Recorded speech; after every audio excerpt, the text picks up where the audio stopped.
राधे राधे मित्रों, आप सभी कैसे हैं। उम्मीद करती हूँ आप लोग बहुत मस्त होंगे और आपकी पढ़ाई एकदम बेहतरीन तरीके से चल रही होगी। तो बाबू आइए हम लोग अपने जो क्लास है फिर से एक बार आपको अभिनंदन स्वागत वंदन करती हूँ।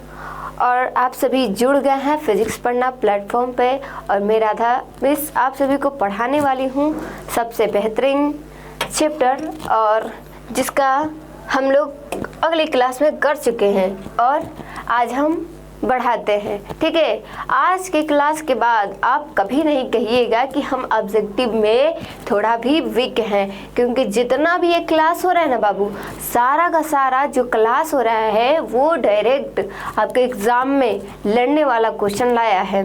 ठीक है, तो आइए हम लोग स्टार्ट करते हैं। इसके बाद आपका जो भी क्वेश्चन डाउट होगा है ना, कमेंट बॉक्स में कर दीजिएगा। तो हम लोग क्या पढ़ रहे हैं जी, संस्कृत, वो भी वस्तुनिष्ठ प्रश्न। ठीक है, तो आइए चलिए हम लोग स्टार्ट करते हैं। चलिए हम देखते हैं अपना टॉपिक पे। तब से आप अपना हथियार निकाल लीजिए। देखिए हम कल के क्लास में 50 तक, ठीक है, 50 तक आपको ऑब्जेक्टिव करवा दिए थे। आज हम आगे देखते हैं कि कहता है 51 नंबर क्वेश्चन क्या कह रहा है बाबू, जरा ध्यान से देखेंगे। बूढ़े बाघ के हाथ में क्या था। जो बूढ़ा बाघ था, ये कहानी आपको हम फिर दोहराते हैं। एक बार की बात है, एक पथिक था। कौन था जी, एक पथिक था, है ना। पथिक यानी ये रास्ता है, उस पे चलता हुआ एक पथिक था। कौन था जी, ये पथिक था। और यहाँ पर मान के चलते हैं, यहाँ पर कुछ कीचड़ था। क्या है जी, कीचड़। ठीक है, और यहाँ पर आपके बाघ भैया जी थे। कौन थे जी, बाघ भैया जी। और बाघ जो था बहुत ही चन्हाक था। क्या था जी, बहुत ही चन्हाक था। वो इस प्रकार उलझाता है, क्या करता है, ये पथिक तो अपने रास्ते से जा रहा था। ठीक है, रास्ते से जा रहा था तो क्या कह रहा है बाघ कि रुको जरा, पथिक जरा रुको, और ये जो मेरे पास सोने के कंगन है वो तुम रख लो। क्या कर लो जी, रख लो, क्योंकि मैं बूढ़ा हो चुका हूँ ना, मैं वंशहीन हूँ, मैं बूढ़ा हो चुका हूँ, मेरी दांत भी झड़ गई है। ठीक है, मेरी दांत भी झड़ गई है और मैं ठहरा बाघ भैया, है ना, मैं ठहरा बाघ, मैं इसे सोने का क्या ही करूँगा। जाओ पथिक भैया, ये तुम ही ले जाओ, तुम इंसान हो भाई, इस सोने की तुम्हारी ज़रूरत है, ले जाओ, इससे तुम क्या करो, अपना जीवन यापन करो। तो ये इतना सुनते ही क्या करता है जी, इतना सुनते ही वो हैरान हो जाता है और कहता है भाई, वो लोभ में पड़कर क्या करने लगता है, वो कहता है कि चलो हम क्या करते हैं जी, इस कीचड़ को पार करके, ठीक है, कीचड़ को पार करके इस सोने को कंगन ले लेते हैं। तो ये कहता है बाघ कि हम एक ही शर्त पे देंगे, जब इस जो तालाब है, वो तालाब कह रहा था, हालांकि वो कीचड़ था, वो कह रहा था कि तालाब में स्नान करके आओ और इस कंगन के ले जाओ। वो यही करता है, वो जैसे ही इस कीचड़ में जाता है, क्या करता है जी, वो जैसे ही इस कीचड़ में जाता है बाबू, ये दलदल है, ये दलदल था, ये दलदल में फंस जाता है, फंस जाता है, फंस ही जाता है, निकलता नहीं है। वो इस कीचड़ में फंस जाता है और यहाँ से वहाँ से उसको अब सबक मिल जाता है कि भाई हम लोभ के चक्कर में आए और इस कीचड़ में फंस गए। भाई मेरे साथ तो बहुत बुरा हुआ है, इसीलिए हे आप सभी प्रिय छात्रों, आप कभी भी लोभ ना कीजिएगा। लोभ के चक्कर में आएंगे तो आप भी एक दलदल में फंस जाएंगे। क्लियर। तो कहानी का मुख्य ये अर्थ था कि आप कभी भी लोभी न बने, कभी भी लालच नहीं करें। ठीक है, तो इस जो व्याघ्रपथिक कथा है वो क्या है बाबू, व्याघ्रपति जो कथा है, इसके लेखक कौन है, तो नारायण पंडित जी हैं। कौन है जी, नारायण पंडित जी। ठीक है, अब चलिए ये कहाँ से लिया गया जी, हितोपदेश हितोपदेश नामक ग्रंथ का ये भाग है। अब देखिए इसमें क्या दिया गया है कि लोभ का दुष्प्रभाव दिया गया है, दुष्परिणाम दिया गया है कि दुष्परिणाम इसका क्या होता है। ठीक है, इसमें हमें मानव को क्या है, तो जी मानव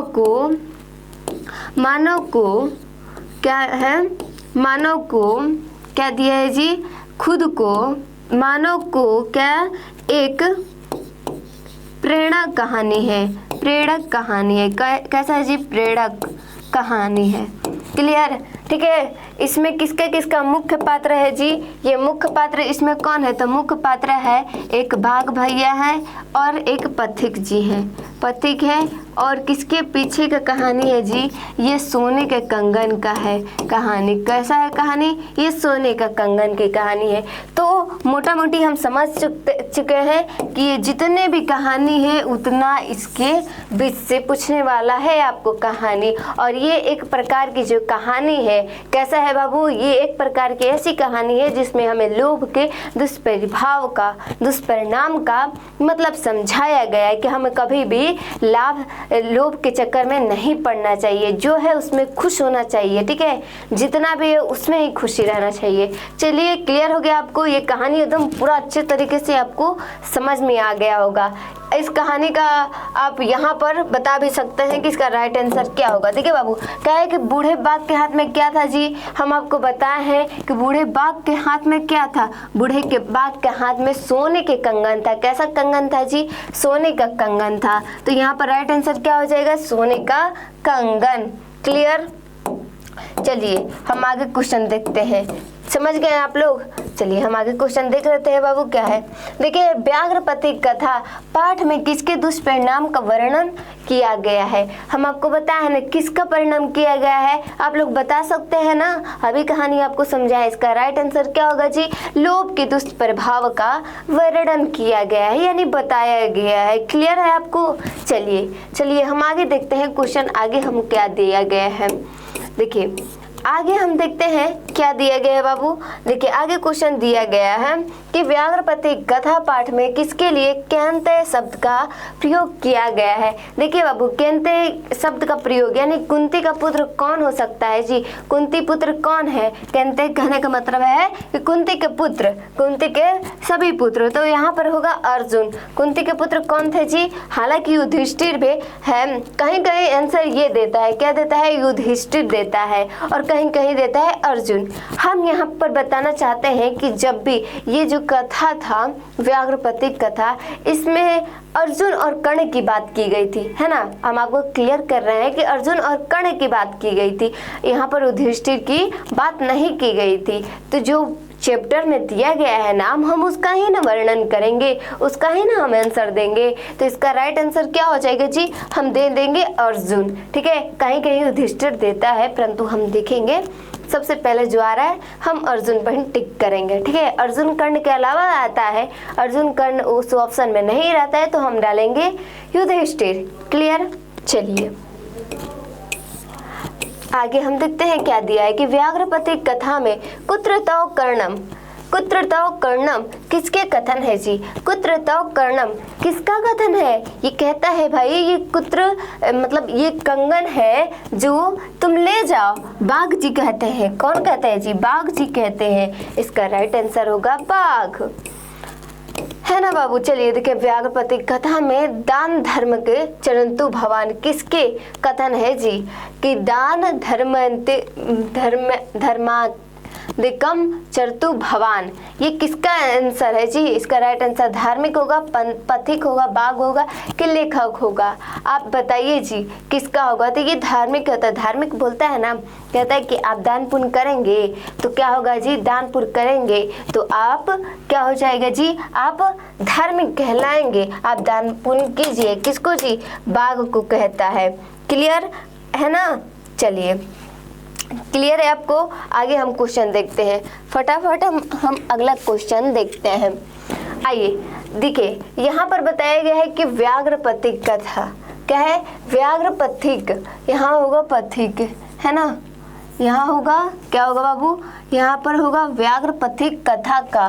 पथिक क्या है, पथिक किसके, किसमें, निम्न हो गया है ना, किसमें निम्न मतलब यहाँ पर होगा कि किसमें किसमें मग्न हो गया मतलब गिर गया है जी, गिर गया है ना, गिर गया है जी, यानी किसमें चला गया है जी, तो वो कीचड़ में फंस जाता है। पथिक जो होता है व्याघ्र पथिक कथा में जो पथिक होता है वो किसमें फंस जाता है जी, वो कीचड़ में फंस जाता है। क्लियर है आपको? आगे चलते हैं, हम अगला क्वेश्चन देखते हैं फटाफट। देखिए बाबू यहाँ पर फटाफट देखते हैं क्वेश्चन की रोगियों के लिए पथ क्या है जी, रोगियों के लिए रास्ता क्या है। मान के चलिए आप जब छोटे थे है ना, तो आपकी मम्मी आपको खिलाती थी, क्या हुआ बाबू क्या हुआ, तो हम लोग कहते थे, अब जब रोते थे तो मेरा रोने का कारण पूछा जाता था कि मम्मी मुझे खिलौना चाहिए, मम्मी ये बिस्किट चाहिए, मम्मी ये चॉकलेट चाहिए, ठीक है, ऐसा हम कहते थे। तो उस समय हमारा कारण क्या था, हमारे कारण ये था कि हम लोग क्या मांगना चाहते हैं, हम उनसे सामग्री मांगना चाहते हैं, खेलने का, पढ़ने का मन हो तो, हालांकि कोई इतना छोटे पर पढ़ने का मन नहीं करता है, परंतु मांग दे तो अच्छा ही है। तो उस समय हम चॉकलेट की मांग करते हैं, बिस्किट की मांग करते हैं ना।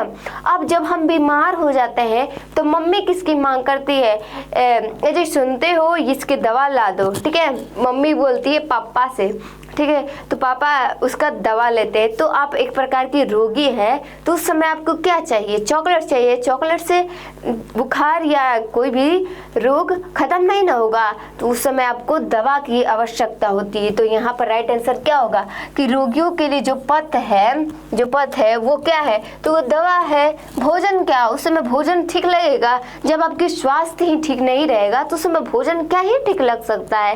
तो इसका राइट आंसर क्या होगा जी, दवा होगा। चलिए हम आगे देखते हैं अगला क्वेश्चन क्या दिया गया है।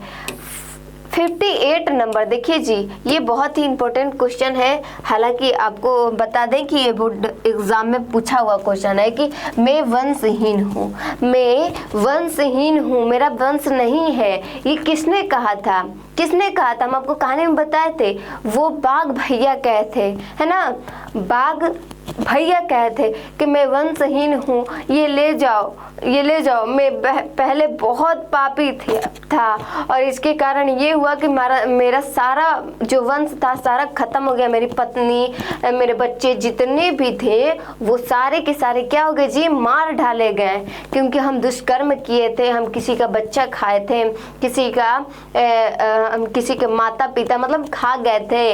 इसके कारण ये हुआ कि मेरे बच्चे को भी मारा गया, मेरे पत्नी को भी मार दिया गया, इसलिए मैं वंशहीन हो गया हूँ। तो इसका राइट आंसर क्या होगा कि मैं वंशहीन हूँ, ये बाघ ने कहा था। आइए देखिए कि युवा अवस्था में दुराचारी कौन था जी। युवा अवस्था में जब जवान था, ठीक है, युवा था, जवान था, वो क्या था जी, युवा था, जवान था, तो वो कौन दुराचारी था, हम आपको अभी बताया, दुराचारी बाघ था। इसका राइट आंसर क्या होगा जी, बाघ होगा। चलिए हम आगे देखते हैं 60 नंबर क्वेश्चन। देखिए दवा किसके मित्र है, तो दवा रोगियों के मित्र है। क्लियर? चलिए कड़स से दानवीरता पाठ किसके ग्रंथ से संकलित है, तो कड़स से दानवीरता पाठ कर्ण भार से होगा, कर्ण भार से, यहाँ धार दिया गया, यहाँ पर भार होगा, इसका राइट आंसर होगा भार। देखिए अब कर्ण की बात आती है। एक बार की बात है, हम आपको कहानी लेकर चलते हैं। ये कर्ण है, भगवान सूर्य के पुत्र है ना, इनके जो ये है कवच है और इनके पास ये जो कुंडल है, क्या है जी, कवच है और कुंडल है। ये कौन है जी, ये कर्ण है, ठीक है। अब देखिए यहाँ पर हम आपको बता दें, यहाँ पर यह है इंद्र, ये कौन है जी, इंद्र है, ठीक है। और इसमें ये बात आती है क्या, और यहाँ पर क्या हो रहा है जी, लोगों के बीच युद्ध हो रहा है, क्या हो रहा है जी, यहाँ पर आपका युद्ध होता है।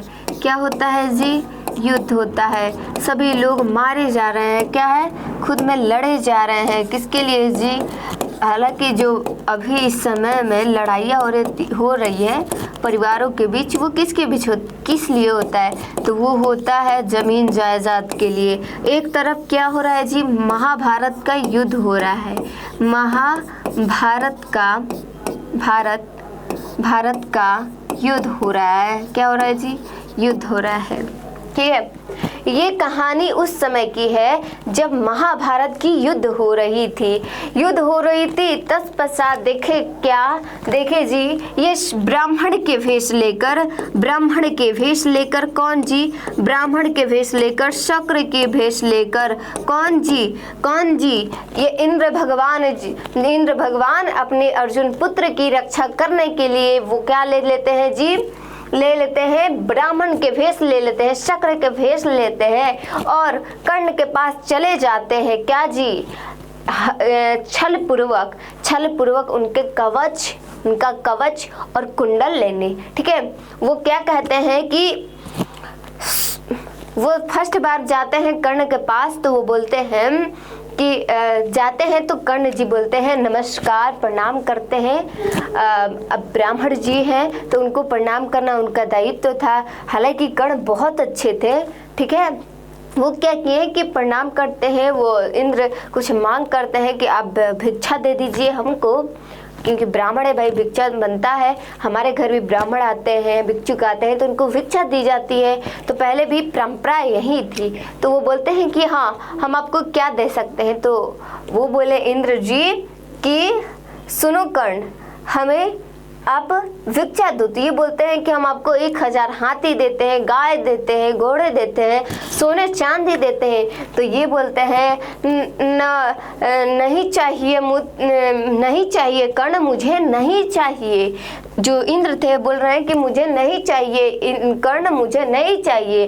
तो फिर कर्ण कहते हैं कि फिर हम आपको पूरा भरा हुआ गैया देते हैं, गाय देते हैं कि आप दूध भी उसका पीते रहिएगा, बेचते रहिएगा। ठीक है, और उससे आप जीवन यापन कर सकते हैं। तो उसके बाद क्या कहते हैं इंद्र भगवान, मुझे नहीं चाहिए इंद्र, मुझे नहीं चाहिए। मैं इस गैया को लेकर क्या करूँगा, कुछ दिन दूध पीऊँगा और उसके बाद फिर कि मैं क्या करूँगा, मुझे नहीं चाहिए, मुझे नहीं चाहिए।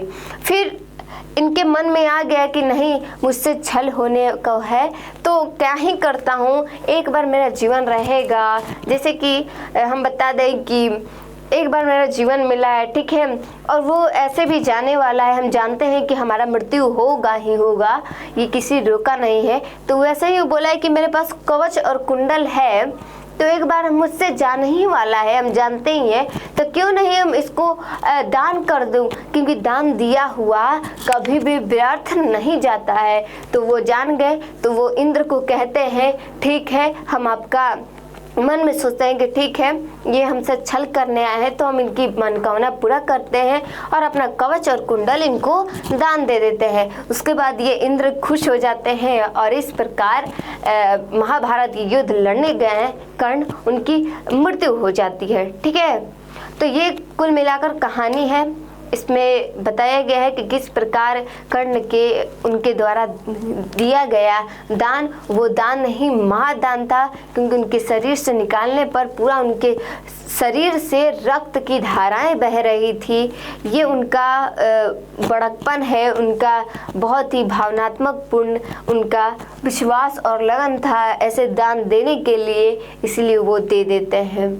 और ऐसे जीवन में तो कोई दान देता नहीं है। कुछ मांग दो पड़ोसन से तो हम काहे लिए तुमको दे, लेकिन वो ऐसे नहीं थे। ठीक है, तो कुछ मिलाकर इतना ही ये सारा कहानी था। ये महाभारत से संकलित है। महाभारत के कुछ पार्ट है जिसका कर्णभार नाम से कर्ण रूपक ग्रंथ से लिया गया है। क्लियर है आपको? ये सब सारा स्टोरी आपको समझ में आया है? चलिए थम्स अप जरूर कमेंट कीजिएगा अगर समझ में आया तो। आगे हम चलते हैं। इसका राइट आंसर कर्णभार होगा, कर्णभार से लिया गया है। आगे हम देखते हैं कि दानवीर कौन था जी? दानवीर कर्ण था। इसका राइट आंसर कर्ण होगा। आगे देखिए, ब्राह्मण के वेश में कौन प्रवेश करता है जी? ब्राह्मण के वेश में शक्र यानी अर्जुन के पिता इंद्र जी। इंद्र किस रूप में कर्ण के समक्ष आता है जी?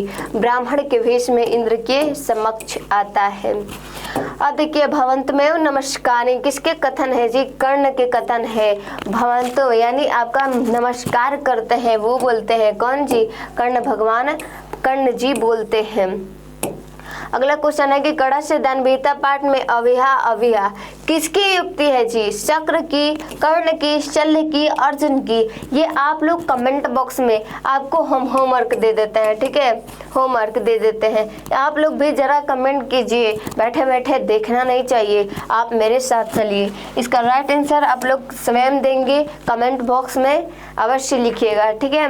बैठने से देखने से नहीं होता है, जब तक से रिवीजन प्रैक्टिस नहीं करिएगा तब तक से कुछ नहीं हो सकता है, क्योंकि कहा जाता है ना कि रिवीजन में ही डिवीजन है। तो इसका राइट आंसर बताएंगे आप कमेंट बॉक्स में। चलिए हम आगे क्वेश्चन देखते हैं। कुंती पुत्र कौन है जी? कर्ण है, भीष्म है, दुर्योधन है, कृष्ण है? तो कुंती पुत्र हम पहले कर्ण करेंगे, इसका राइट आंसर कर्ण होगा। भास के कितने नाटक है, नाटक उपलब्ध है? तो भास द्वारा रचित 10 नाटक उपलब्ध है, इसका राइट आंसर 10 होगा यानी 10 होगा। वैर से वैर का संबंध संभव है जी बाबू? नहीं है। हम वैर से वैर कभी नहीं खत्म कर सकते हैं। वैर से प्रेम, प्रेम और वैर जब मिलेगा तब हम उसको खत्म कर सकते हैं। प्रेम से प्रेम को खत्म कर सकते हैं जी? नहीं कर सकते हैं। देखिए कोई भी कार्य होता है उसमें एक पॉजिटिव होना चाहिए, एक निगेटिव होना चाहिए, तब जाकर वहां पर तालमेल बैठता है। क्या बनता है जी? वहां पर तालमेल बैठता है। तो इसका राइट आंसर क्या होगा जी? असंभव है। चलिए आगे हम देखते हैं, एक देश दूसरे देश को क्या देखकर जलता है जी?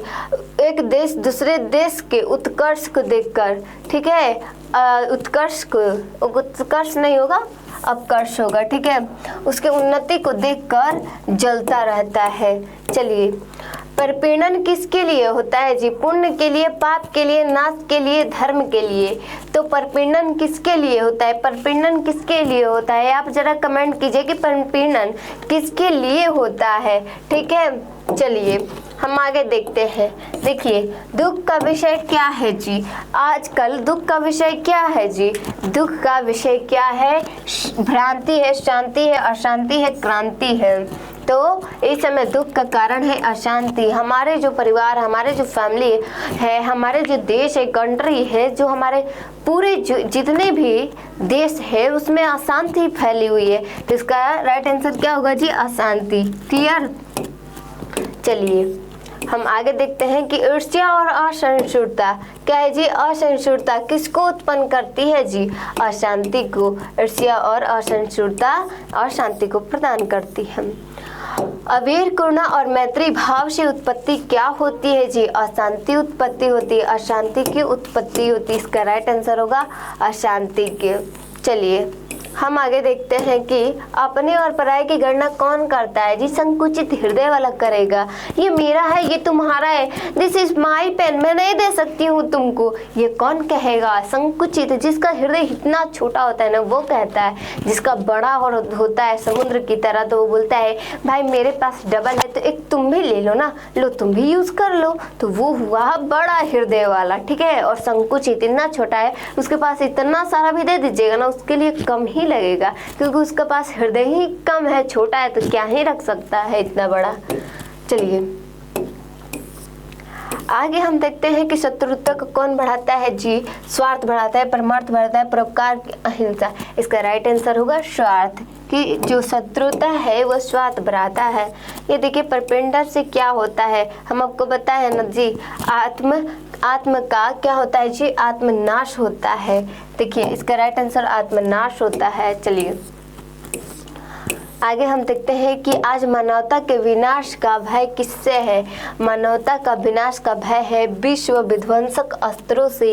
इस समय छोटे छोटे, इतना छोटे छोटे अस्त्र बन रहे हैं कि सारे दुनिया को तबाह करने के लिए एक परमाणु बम गिरा, वहाँ दुनिया ही क्या हो जाएगी? उससे प्रभावित हो गया। अभी कोरोना वायरस आया था तो एक छोटा सा मिस्टेक था ना जी, मिस्टेक था, पूरे दुनिया को क्या कर दिया था, अपने कब्जे में कर लिया था। तो विश्व विध्वंसक अस्त्रों से। अशांति किसके विनाश के कारण है जी? अशांति मानवता के विनाश के कारण है। आगे हम देखते हैं, देखिए ईर्ष्या से किसका जन्म होती है जी? असहनशीलता का। क्या है जी? असहनशीलता का। ईर्ष्या से किसकी जन्म? असहनशीलता। चलिए, न्याय दर्शन के प्रवर्तक कौन है जी? न्याय दर्शन के प्रवर्तक कौन है? हम आपको ट्रिक से बताए थे, है ना? आपको याद है तो कमेंट कीजिए, नहीं याद है तो आप लोग पिछला वीडियो देखिए, क्योंकि हम इस क्वेश्चन को हम आपको बता दिए थे, इसको ट्रिक से बताए थे। तो आप लोग बताएंगे कि न्याय दर्शन के प्रवर्तक कौन थे। अब देखिए जी कि पशु शास्त्र किसके लिए कर्तव्य और कर्तव्य का विधान करता है? तो मानव के लिए ना। शास्त्र कौन पढ़ सकता है? मानव ही पढ़ सकता है, ना कि पशु पक्षी पढ़ सकता है। तो इसका राइट आंसर क्या हो जाएगा? आप लोग बताएंगे जरा, इसका राइट आंसर क्या होगा? इसका राइट आंसर होगा मानव के लिए, क्योंकि मानव ही ना पढ़ सकता है, हम लोग तो नहीं पढ़ सकते हैं। ठीक है, चलिए हम आगे चलते हैं। देखिए मानव के लिए है, आगे दिया है कि कर्मकांड का वर्णन करने वाला ग्रंथ कौन है जी? कर्मकांड के जो ग्रंथ है वो किसका है? तो कर्मकांड के वो कल्प होगा। क्या होगा जी? कल्प। इसका राइट आंसर कल्प होगा। भारतवर्ष, क्या दिया? भारतवर्ष में किसकी महान परंपरा है जी? तो वो शास्त्र की है जी, शास्त्र की महान परंपरा है। शास्त्र लिखा है यहाँ पर, शास्त्र होगा। इसका right answer option number A होगा, शास्त्र की महान परंपरा है। आगे देखें, चरक और सुश्रुत ने किसके शास्त्र का प्रवर्तक किया जी? किसके शास्त्र के प्रवर्तक किया? तो आयुर्वेद शास्त्र की, वास्तु शास्त्र की, ज्योतिष शास्त्र की, कृषि शास्त्र की। आप बताएंगे कि इसके राइट आंसर क्या होगा? आप बताएंगे। ये सारा हम ट्रिक से बताए हैं, आप लोग भूलिए नहीं, कमेंट कीजिए। ठीक है, इसका राइट आंसर कमेंट करेंगे आप, क्योंकि हम ये सब ट्रिक से बता दिए, बताने वाला काम नहीं है। ये इम्पोर्टेंट क्वेश्चन है बाबू। वेदांत दर्शन के प्रवर्तक कौन है जी? वेदांत दर्शन के प्रवर्तक कणाद है, बद्री नारायण, जैस्मिन है, कपिल है। इसका राइट आंसर कपिल होगा। चलिए,